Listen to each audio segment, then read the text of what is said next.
सुग्रीव के आदेशानुसार हनुमान ने एक मक्खी का रूप धरा और तेजी से उत्तर दिशा की ओर चल दिए। इस तरह वे वहां पहुंचे जहां जटायु धरती पर पड़ा था। उन्होंने वृक्ष की सबसे ऊंची शाखा से एक तपस्वी को देखा जिनके विषय में बाद में पता चला कि उनका नाम राम था। वे किसी वियोग प्रेमी की तरह अपनी कुटिया के आसपास भटक रहे थे, चट्टानों, वृक्षों, पौधों व पशुओं से बात कर रहे थे। हेलो दोस्तों, स्वागत है आप सभी का हमारे चैनल में। हम पढ़ रहे हैं पुस्तक सीता, जो कि लिखी है देवदत्त पटनायक जी ने, और हम इसका खंड 5 पढ़ रहे थे। तो चलिए उसी को आगे पढ़ते हैं। राम का संताप। उन्होंने पूछा, क्या तुमने मेरी सीता को देखा? क्या तुमने उस भली सी युवती को कहीं देखा जो यहीं बैठी सूर्यास्त को देख गीत गाया करती थी? शिलाएं मौन खड़ी थी। वह सुवर्ण हिरण कहाँ है जो तुम हमारी बहन के लिए लेने गए थे? वृक्ष जानना चाहते थे। वह कोई हिरण नहीं था, वह तो हिरण के वेश में मारीच नामक छलिया राक्षस था। वह मेरी आवाज की नकल उतार सकता था और इस तरह वह लक्ष्मण को कुटिया से परे ले जाने में सफल रहा। वह एक दुष्ट था। मुझे भय है कि कुटिया में सीता के साथ कोई भयंकर दुर्घटना घटी है। यदि इतनी ही परवाह थी तो हमारी बहन को अकेली छोड़कर जाना ही नहीं चाहिए था। यह वन जाने कैसे कैसे हिंसक शिकारियों से भरा है। वृक्ष के स्वर में उल्हाना था। हो सकता है। अंततः शिलाओं ने मुख खोला। उसने जानबूझकर तुम्हारा ध्यान भटकाया हो ताकि वह यहाँ से भाग सके। हो सकता है कि वह वनवासी जीवन से उकता गई हो। नहीं, मैं अपनी सीता को जानता हूँ, राम बोले। तभी एक पक्षी ने कहा, मैं जानता हूँ कि वह कौन है, किंतु मैं तुम्हें नहीं बताऊंगा। राम ने उस पक्षी की गर्दन दबोच ली। जब राम ने उसे छोड़ा तो वह भयभीत होकर अपने प्राण लेकर भागा। दूसरा पक्षी बोला, कोई भी पशु शिकारी के प्रति रोष नहीं रखता, तुम ऐसा क्यों कर रहे हो? राम को उस पक्षी पर बहुत गुस्सा आया। उन्होंने उसे श्राप दिया कि वह कभी अपने साथी से मिलन नहीं कर सकेगा। जब पक्षी ने क्षमा याचना की तो राम ने अपनी श्राप की गंभीरता को कम करते हुए कहा कि वह अपने साथी से संध्या समय बिछुड़ जाएगा, किंतु वे भोर बेला में मिलन कर सकेगा। इसके बाद राम विलाप करने लगे। उनके अश्रु घास पर गिरे और वह सोचने लगी, यह राजकुमार अपने लिए रोता है या अपनी पत्नी के वियोग का शोक मना रहा है? क्या इसमें कोई अंतर है? अधूरेपन की यह पीड़ा जितनी उसकी है उतनी ही मेरी भी है। मैं उसके बिना कुछ नहीं और वह मेरे बिना कुछ नहीं। राम ने उत्तर दिया। तुम कुछ अधिक ही अनुमान लगा रहे हो, झाड़ चिल्लाए।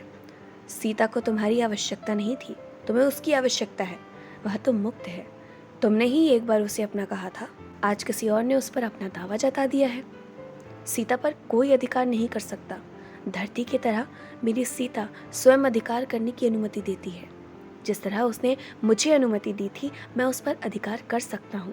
उसने मुझे इस योग्य पाया और मैं उसका यह विश्वास टूटने नहीं दूंगा, और मैं उसे खोज निकालूंगा। हम फिर से एक होंगे।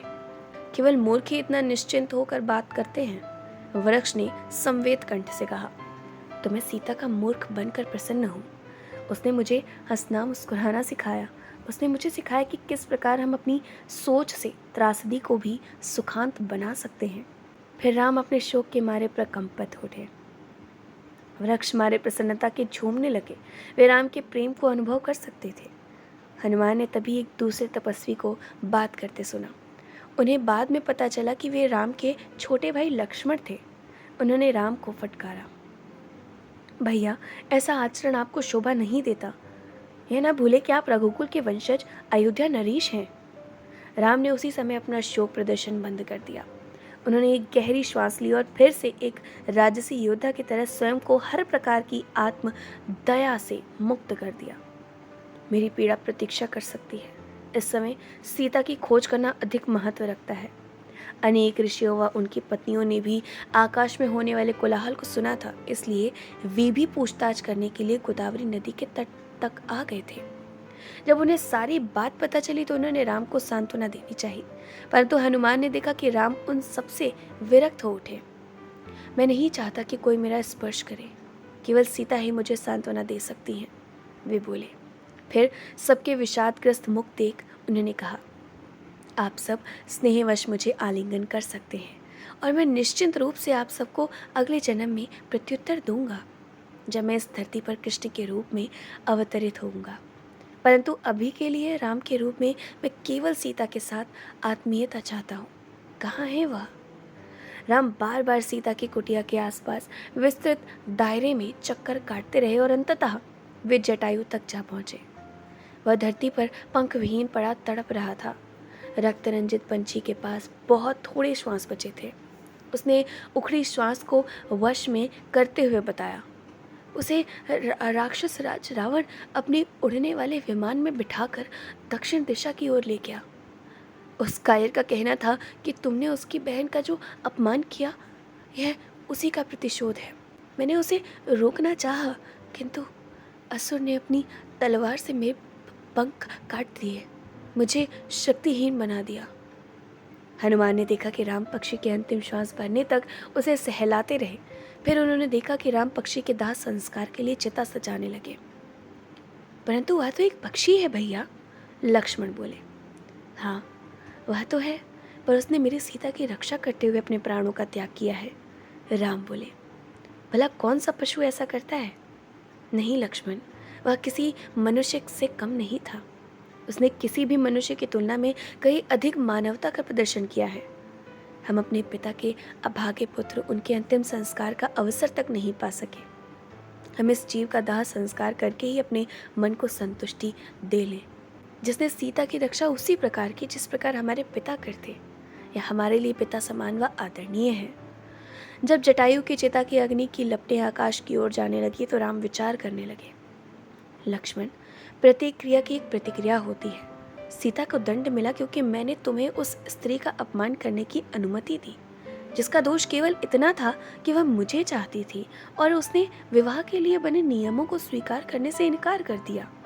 कर्मों के नियम मानवीय तर्कों को नहीं मानते।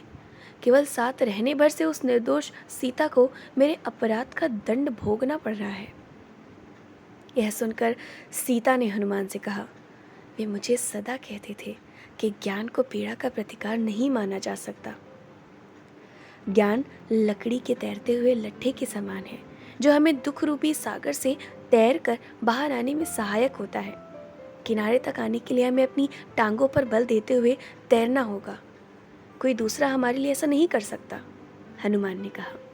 हनुमान के मुख से ऐसे वचन सुनने के बाद सीता के लिए यह निर्णय करना कठिन हो गया कि वह किसी वानर से बात कर रही थी या किसी सिद्ध से, जो स्वेच्छा से रूप बदल सकता था, या वह कोई तपस्वी था जिसके पास जीवन को समझने के लिए गहन विवेक था।